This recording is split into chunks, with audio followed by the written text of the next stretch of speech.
House of Representatives urged to fast-track constitutional role for traditional rulers. President Tinubu calls for executive legislature collaboration to create more channels for citizens' participation in policy formulation. House calls on federal and state governments to effectively contain cholera outbreak in parts of the country. Thank you for joining us on You and Your Reps. I am Victor, as welcome.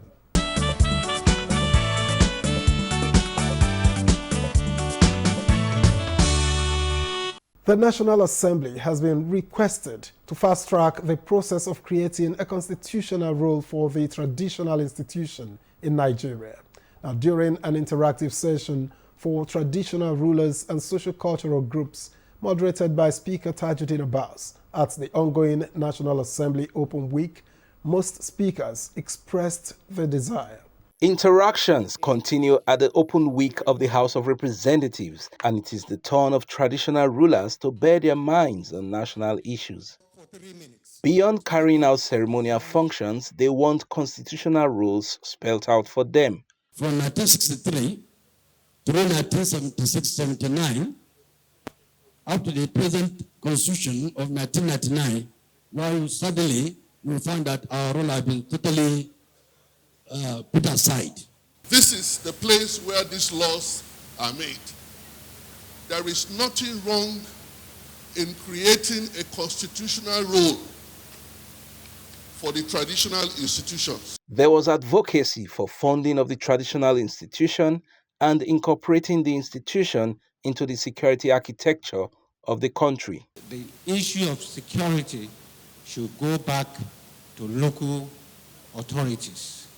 All this depends on the traditional institutions. Royal fathers, most of the times or sometimes, run to the authorities for one assistance or the other. And when you are not financially independent, you don't have much to do. How many traditional ruler knows what is coming to the state through fact? Therefore, traditional rulers can also nominate somebody to represent them at fact level. The solution as to who or where the traditional institution will be cannot be answered adequately by us without them also giving their own inputs. While there are concerns about the class of monarchs to be assigned constitutional roles, the panelists believe the ball is in the court of the National Assembly to do the needful.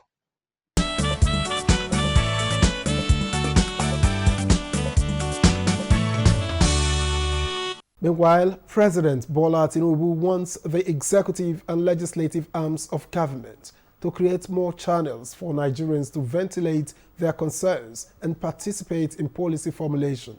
And this was communicated on day one of the Legislative Open Week organized by the House of Representatives. Citizens are given access to the National Assembly for the Open Week of the House of Representatives. An open parliament is the cornerstone of a thriving democracy. Speaker Tajuddin Abbas says it is a unique opportunity to engage directly with the public and promote accountability. By opening our doors, we invite scrutiny and dialogue, which are essential for improving governance and strengthening democratic institutions. To engendering a more inclusive and democratic legislative process. When citizens are engaged, they become active partners. President Tinubu's representative, Secretary to the Government of the Federation, George Akume, emphasizes that national challenges require greater citizens' engagement. We must engage through town hall meetings because not all citizens have the means to come to Abuja. Ministers and former presiding officers of the House could not agree less. If anybody has anything more efficient or effective, let us debate it. The necessity for engagement and talking with the people at all times is an absolute necessary ingredient for a healthy democratic journey. Because it gives people information of what is going on, rather than hearing on the airwaves And at forums like this, I suggest, Mr. Speaker, that nothing should be off limits. Over 65% of our people that are living below the poverty line. So standing here to make any excuses about our salaries, about our allowances, will not be entertained by Nigerians. 1 year scorecard of the House was unveiled to the public, revealing the passage of 89 bills, including the Federal Audit Service Act Amendment Bill 2023 to strengthen financial oversight and transparency.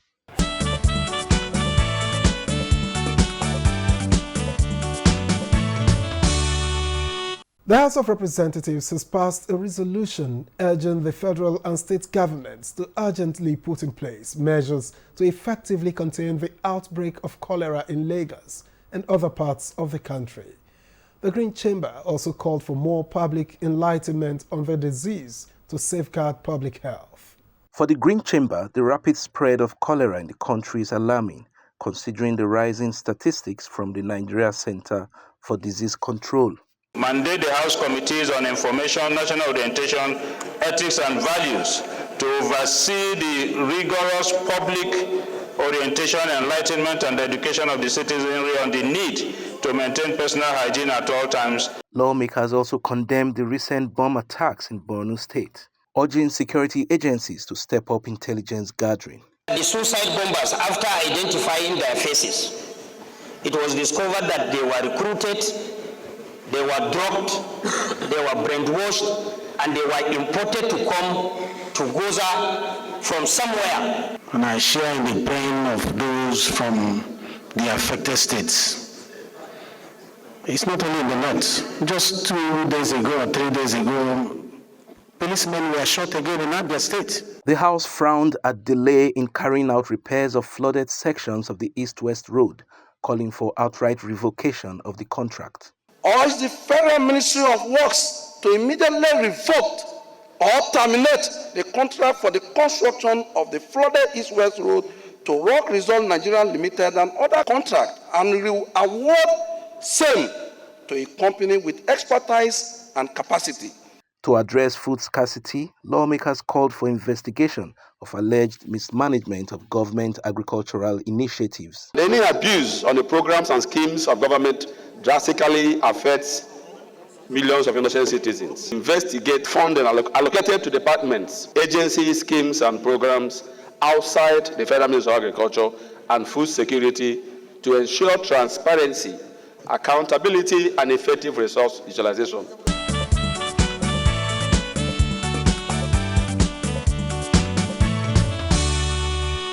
And the member representing Abak, Etimekpo, Ika Federal Constituency of Akwa Ibom State, Clement Jimbo, is advocating large-scale mechanized agriculture to ensure food security in the country. The member who moved the motion during plenary explains the rationale.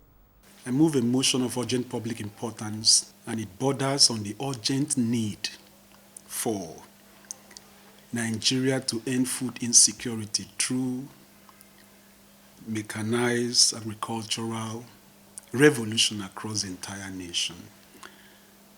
And this motion is exacerbated by the current food insecurity. I look at Nigeria, which is currently divided into 6 geopolitical zones. And I said to myself, why can't we also divide the same country into 6 geo-agricultural zones? Because if you look at the olden days, before the advent of oil, crude oil in Nigeria, what virtually sustained this country across the length and breadth of this country was agriculture. So it is time we intentionally, deliberately go back to what worked: agriculture.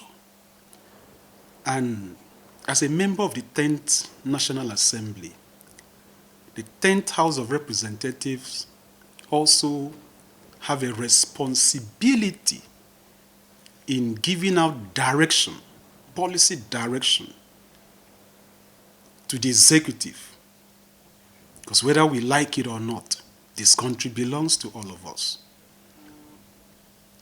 What affects the executives equally affects the legislatures, and by extension affects Nigerians. So we cannot completely throw our hands in fatalistic resignation and allow the executive meander through what is currently going on in the country. So the motion is very apt. Recently, Bureau of Statistics, with the help of World Bank and Food and Agriculture Organization, gave us a data census that was last organized about 30 years ago. And they said to us that about 40.2 million households are currently undergoing subsistent farming. And right now in this country, what we need is not subsistent farming. Even though the number is large, 40.2 million households. And each household in Nigeria is pegged maybe about 5 or 7 maximum members. If you multiply 7 by 40.2 million, that is a huge number of people going into agriculture. But why it is not making so much impact is because it is still at a subsisting level. So the motion is equally telling Nigerians, look, the way to go about this thing is mechanized farming. So we are proposing about 18,000 hectares of land in each of the 6 geoagricultural zones that we have proposed. And if you look at Nigeria, the north and south, we have what is called comparative advantage in crop production. There are crops that do very well with less soil improvement in the north as well as in the south. So the prayers in the motion is equally mandating the Minister for Agricultural and Food Sufficiency or Food Security to appoint seasoned agriculturists who will then act as project managers in each of these zones. And their job is to look at what crops will do well in where and channel the energies and resources of government towards attaining that year in, year out. Will that help in any way to ameliorate the current food insecurity? Obviously, the answer is yes.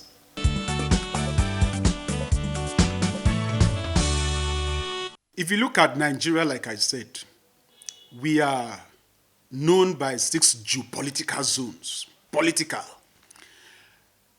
Isn't it amazing that what seems to get almost everybody agitated is politics? When it comes to politics, the media, the boys, the men, the women, everybody is alive. Who is going to be the next president? Who is going to be the next governor, next senator, House of Reps, House of Assembly, councillor, chairman?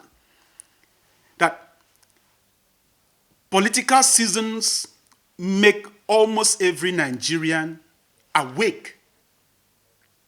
I'm a Christian. My Bible says, whatsoever you call them, that is who they are. So when we divide Nigeria into 6 geopolitical zones, that is what we are intentionally pointing Nigerians to, politics.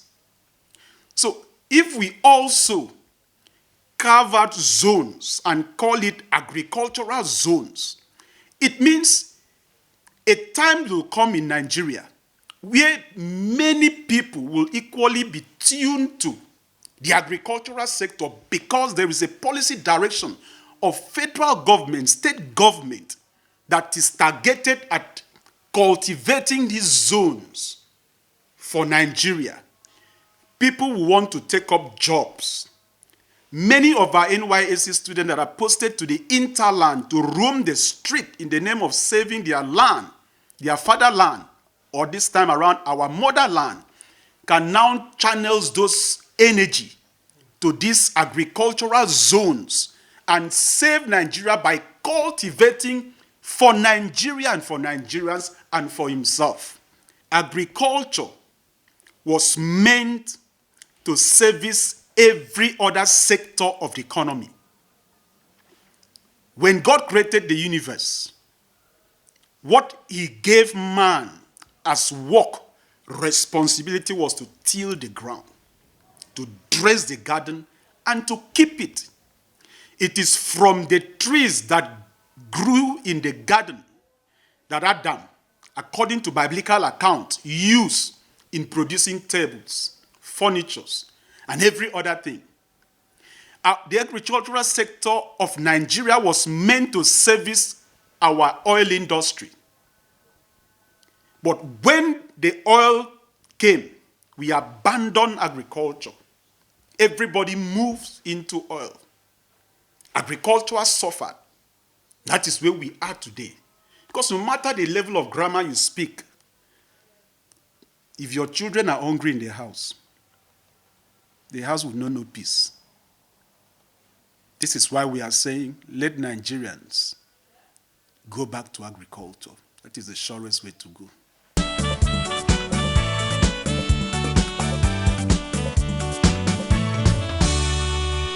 Elsewhere, the House of Representatives has considered and passed 2 executive bills to extend implementation of the 2023 budget and the 2023 supplementary budget to 31st December 2024. Now, both bills, which generated intense debate on the floor of the House, eventually received expeditious approval at the Committee on Supply, chaired by Speaker Tajuddin Abbas.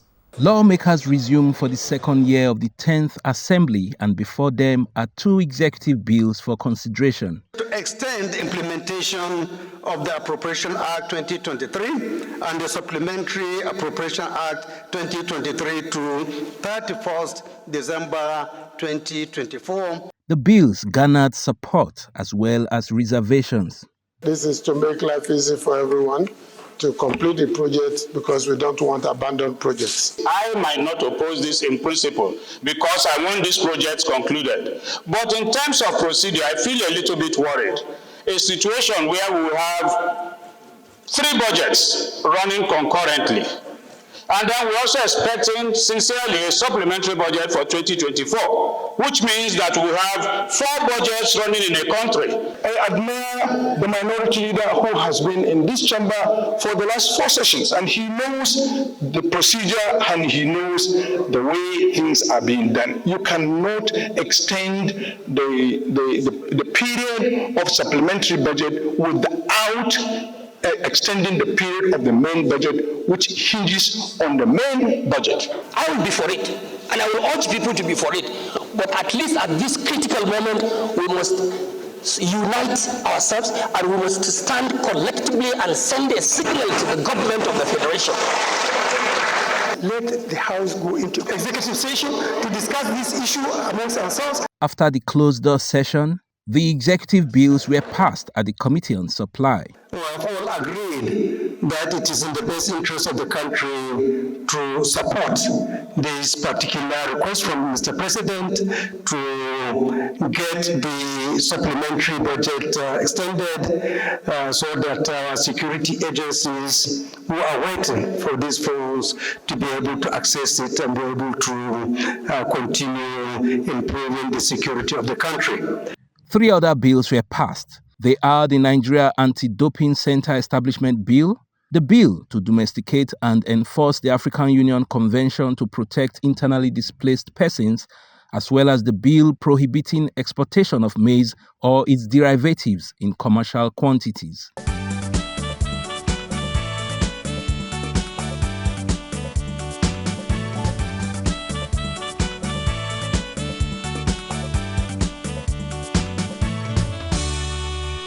Conflict of interest is a common phrase in public service.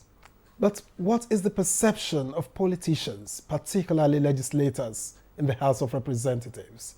We asked Chair of the House Committee on Rules and Business, Francis Waive, to give us a sense.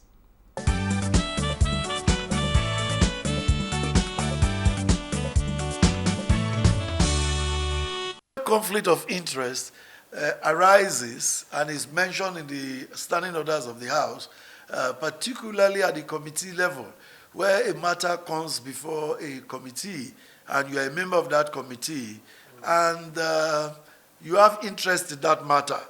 For instance, you have served as a director in a particular company, and that company or bureau or MDA is now appearing before the committee of the House. You must declare that this person appearing there before this body appearing before us, you have some relationship, or you had some relationship, or if there's a blood relationship, your brother, your sister, and all that, or even if it's a pecuniary relationship, which shouldn't be, you must declare it. If you don't, it's termed as a conflict of interest and could undermine the business of the committee in that particular respect. So members are enjoined, honorable members are enjoined to declare their interest and excuse themselves from such committee meetings, from such proceedings because of the conflict of interest. And this is further expounded by the Code of Conduct that we all signed when we were coming into office.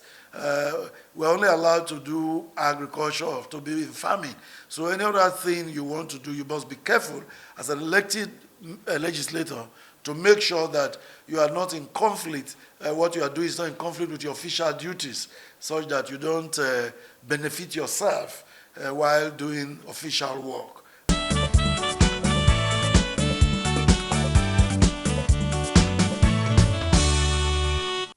In the last week, queues gradually resurfaced at some major petrol stations in the Federal Capital Territory. So we asked some motorists what's going on. I have no idea. I have no idea, honestly. I've been here for the past 30 minutes. Actually, I can't tell the reason, despite the petroleum motor spirit is costly. 680, 690 naira per liter. And we are still finding it difficult to access the petrol in our country here in Nigeria. It's unfortunate. It's more than unfortunate. Seriously, I don't know. Since yesterday night, I've been looking for this fuel. I don't see. It's about like 2 hours, 30 minutes. In fact, as at 2 days back, there were no queue. There was no queue. But as you can see today, we just came even to buy for school buses. We went round many stations we couldn't get. Even as at today, children have closed. They want to go home. They can't go home. It would have taken me about 1 hour if I didn't follow the short I need to follow the entrance, the exit door in. I don't really know that there was a scarcity of fuel, so I just came out and I just bought. So I didn't know that there was a scarcity.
Well, that's the program. We thank you very much for watching. I am Victor, as well. See you next time.